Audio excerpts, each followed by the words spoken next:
रविंद्र जडेजा, अक्षर पटेल या फिर कुलदीप यादव, इन तीनों के बीच भैया चैंपियंस ट्रॉफी और इंग्लैंड सीरीज के लिए लड़ाई देखने को मिलने वाली है, क्योंकि गौतम गंभीर किसे मौका देके सबसे बड़ा सवाल है।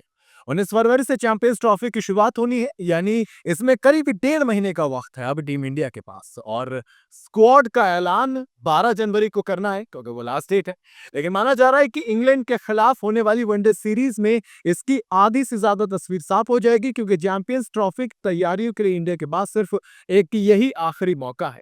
टीम इंडिया को अपने सभी मुकाबले चैंपियंस ट्रॉफी वाले दुबई में खेलने हैं, जहां स्पिनर्स का दबदबा होगा। ऐसे में प्लेइंग 11 में एक नहीं बल्कि दो स्पिनर्स खेलते हुए आपको नजर आएंगे, जिसके लिए रविंद्र जडेजा, अक्षर पटेल और कुलदीप यादव के बीच कड़ी टक्कर देखने को मिल रही है।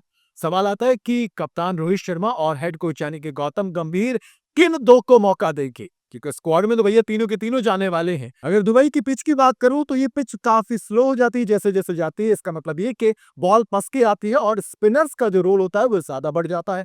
इस मैदान पर वनडे से ज्यादा विकेट पाकिस्तान के एक्स क्रिकेटर शाहिद अफरीदी के नाम है, जो लेग स्पिनर थे।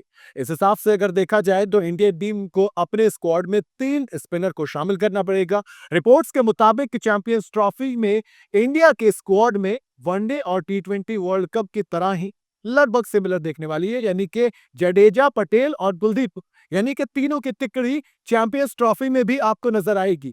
अब अगर बात की जाए प्लेइंग 11 की, तो मेरे हिसाब से इसमें रविंद्र जडेजा का रोल कंफर्म होने वाला है, उनको कहीं नहीं जाने वाले। या फिर जो दूसरी चीज होगी वो फॉर्म की तरफ देखेंगे, तो आप देखेंगे यार जडेजा या अक्षर पटेल दोनों सिमिलर हैं, दोनों के दोनों आपको बैटिंग देते हैं, दोनों के दोनों आपको बॉलिंग देते हैं। कुलदीप यादव कहीं ना कहीं बैटिंग में कमजोर नजर आते हैं, जबकि अक्षर पटेल को आप अगर चाहे तो टॉप ऑर्डर या मिडिल ऑर्डर में भी बैटिंग करा सकते हैं। सेम गोज विद जडेजा, यानी कि जडेजा ने को भी आप बैटिंग करा सकते हो।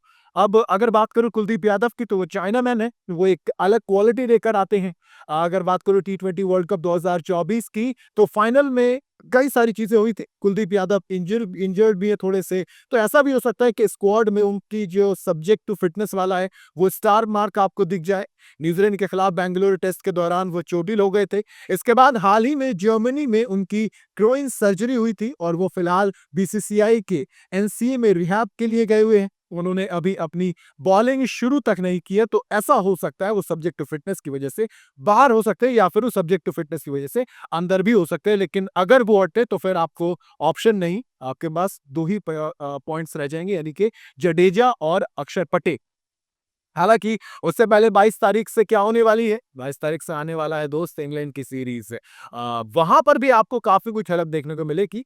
इसके बाद अगर बात करूं ओडीआई फॉर्मेट की, तो रोहित शर्मा और गौतम गंभीर की जो ये जोड़ी आप कहेंगे, जिसने भैया फिलहाल तो इंडिया की बैंड बजा रखी है, वो किसकी तरफ जाएगा ये एक सवाल है। क्योंकि गौतम गंभीर की बात करूं तो वो मोर और लेस ऑलराउंडर ज्यादा प्रेफर करते हैं, ऐसे ऑलराउंडर जो जरूरत पड़ने पर टीम की बैटिंग कोलैप्स को बचा सके और जब जरूरत पड़े तो विकेट भी चटका सके।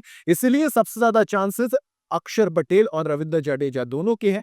बाकी कुलदीप यादव अगर फिट हो जाते हैं तो मेरे हिसाब से जो रहेगा वो ये कि अक्षर और जड्डू में से, क्योंकि दोनों सेम तरीके के प्लेयर हैं, और इसके साथ में कुलदीप यादव। यूजी चहल आपको टी20 में नजर आ सकते थे लेकिन ओडीआई में नहीं, तो फिर मिला के ये कहानी रहने वाली है। बाकी आपके हिसाब से क्या गौतम गंभीर को दोनों के दोनों ऑलराउंडर देखनी चाहिए, या फिर एक ऑलराउंडर और एक बॉलर? आपकी क्या चॉइस है, आप अपनी चॉइस मुझे कमेंट में बता सकते हैं। वीडियो अगर आपको पसंद आई हो तो इसे लाइक और शेयर जरूर करें, और जाते जाते चैनल को फॉलो और सब्सक्राइब जरूर करते जाइएगा।